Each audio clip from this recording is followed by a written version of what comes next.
যেহেতু জনগণের রায়কে সম্মান করা হচ্ছে না, তার প্রতিবাদে আমরা ওয়াকআউট করছি। ধন্যবাদ মাননীয় স্পিকার।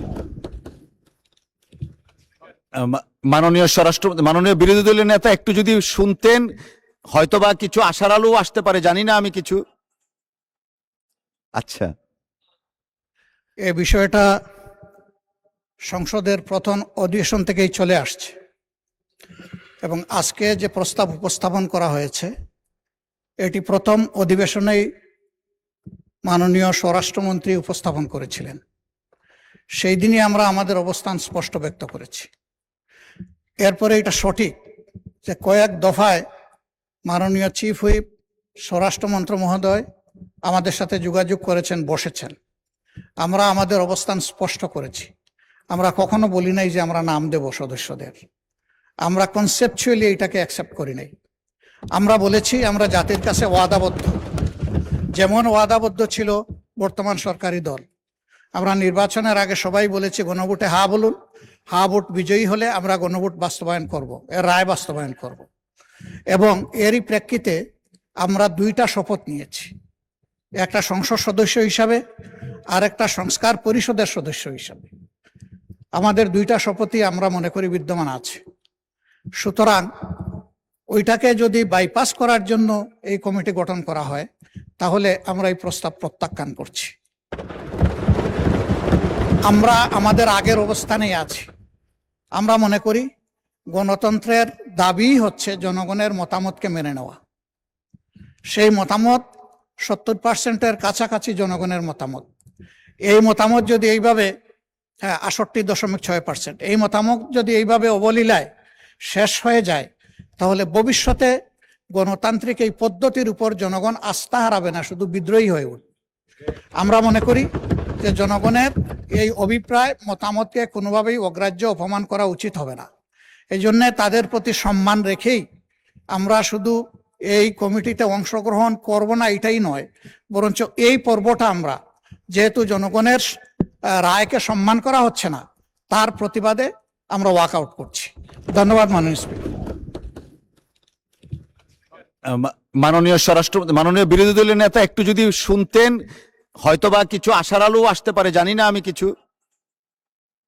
আচ্ছা, জি, মাননীয় স্বরাষ্ট্রমন্ত্রী। মাননীয় স্পিকার, আপনাকে ধন্যবাদ। ফর রেকর্ড, মাননীয় বিরোধী দলীয় নেতা ওয়াকআউট করছেন যে পয়েন্টে, সেটা তাদের বিবেচনায় সঠিক হতে পারে।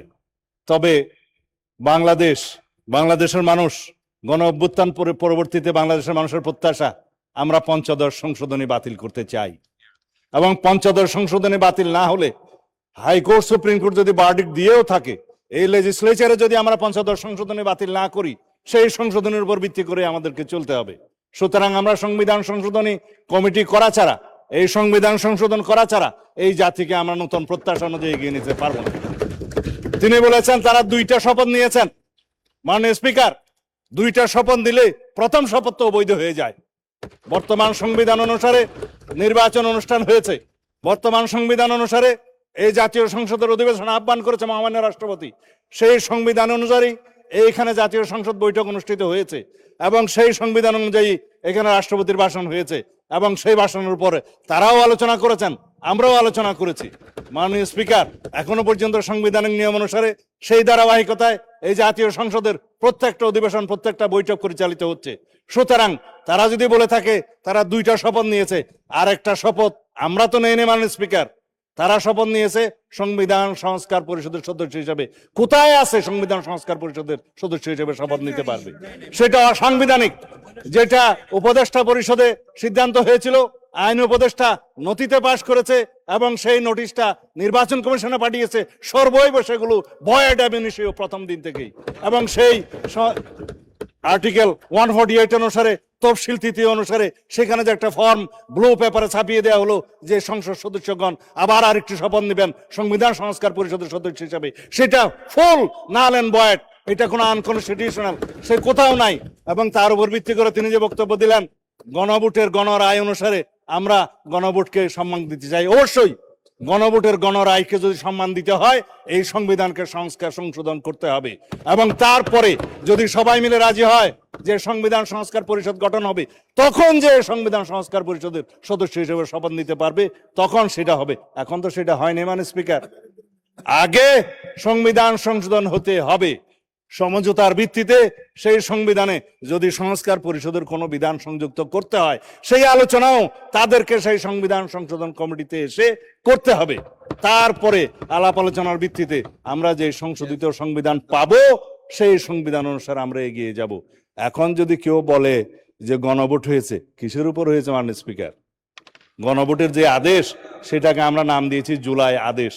যেই আদেশটা প্রথম দিন থেকে এখতিয়ার বহির্ভূত, এটা fraud on the constitution, colourable legislation. এই জুলাই জাতীয় সনদ বাস্তবায়ন সংস্কার আদেশ নামে যেটা করা হয়েছে, রাষ্ট্রপতি যেটা করতে পারেন না, সেটা তো কোনো রাজনৈতিক সমঝোতা ছিল না। জুলাই জাতীয় সনদের কোথাও সেটা সমঝোতা হয়নি। তারাও স্বাক্ষর করেছেন সেখানে, আমরাও স্বাক্ষর করেছি। তাহলে এই যে জাতীয় সনদ আদেশ যেটা করলো, সেই যে অর্ডারের উপরে গণভোট অনুষ্ঠিত হলো, তার উপর ভিত্তি করে তারা যে চলতে চাচ্ছে, তাহলে দেশে যে মানুষ আমাদের ম্যানিফেস্টোর উপরে, 31 দফার উপরে এবং নির্বাচন কমিশনের ডিক্লারকৃত নির্বাচনের উপরে আমাদেরকে যে জনগণ ভোট দিল, 51% ভোট দিয়ে এখানে সার্বভৌম পার্লামেন্টে আমাদেরকে পাঠিয়েছিল, সেই পার্লামেন্টের এখতিয়ার কি? এটা ইউনিটারি ইন্ডিপেন্ডেন্ট স্টেট হিসাবে, একটা ইন্ডিপেন্ডেন্ট স্টেট হিসাবে আমরা একটা ইউনিটারি কান্ট্রিতে আছি। সেখানে একটা সংসদ থাকবে, আর্টিকেল 65-এ বলা আছে। সেই সংশোধনে আইন প্রণয়নের ক্ষমতা আছে, সংশোধন করার ক্ষমতা আছে। সেই ক্ষমতা হিসাবে জাতীয় সংসদ সদস্যগণ এই সংবিধানে সংশোধনী দিবে। সেই এখতিয়ার তো সার্বভৌম জনগণ আমাদেরকে দিয়েছে, আর্টিকেল 7 অনুসারে দিয়েছে। এখন যদি বলা হয় গণভোট কি তার উপরে? অবশ্যই তার উপরে না। আমরা সাংবিধানিক ভোটে জাতীয় সংসদের সদস্য নির্বাচিত হয়েছি সার্বভৌম জনগণ কর্তৃক, এখানে আইন এবং সংবিধান প্রণয়ন করার, সংশোধন করার জন্য। গণভোটে কি হয়েছে? জুলাই জাতীয় সনদে যেটা সমঝোতা হয়েছে, 4 খান প্রশ্নের মধ্যে 3.5 খান আমরা মানি, আর আধা খান যে কোশ্চেন, সেই কোশ্চেন তো সংবিধানের উপর হাত দিয়েছে একটা অবৈধ আদেশ প্রণয়নের মধ্যে দিয়ে। সেটা তো void ab initio, it is now pending with the judiciary. তারা কি বলে দেখি। তারপরও যদি আলাপ আলোচনা করে আমরা এখানে জুলাই জাতীয় সনদের সবকিছু আমরা এখানে বাস্তবায়ন করতে চাই, এবং তার বহির্ভূতভাবে যদি জুলাই কি যেন সংবিধান সংস্কার পরিষদ গঠন করতে চায়, তারা সেই আলোচনা এখানে এসে করুক, সংবিধান সংশোধনী কমিটিতে করুক। আর না হলে পরে রাস্তায় গিয়ে সংবিধান সংস্কার পরিষদের কমিটি করলে তো সংবিধান সংশোধন না করে আমরা বসে থাকতে পারবো না। আর সংবিধান যদি সংশোধন আমরা না করি, তাহলে এই জাতি তো শেখ হাসিনা প্রদত্ত পঞ্চদশ সংশোধনী নিয়েই চলতে থাকবে। আমরা কি তা চাই?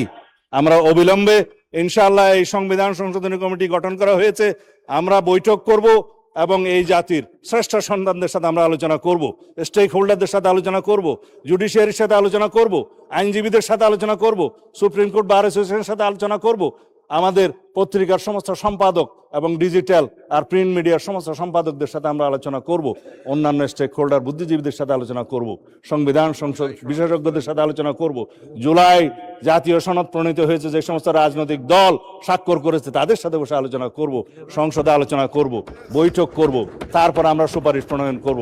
তারপরে এই মহান জাতীয় সংসদে সংবিধান সংশোধনী 14তম সংবিধান, কি এটা 18তম হবে, 18তম সংবিধান সংশোধনী বিল ইনশাআল্লাহ এখানে উত্থাপিত হবে। আমরা আশা করি বিরোধী দলীয় সদস্যগণ ইমোশনাল রাজনীতি না করে আমরা যাতে সংশোধিত একটি শক্তিশালী সংবিধান সংশোধনী বিল আনতে পারি, সেই জন্য গণতন্ত্রের স্বার্থে তারা সহযোগিতা করবেন। ধন্যবাদ মাননীয় স্পিকার। ধন্যবাদ মাননীয় মন্ত্রী।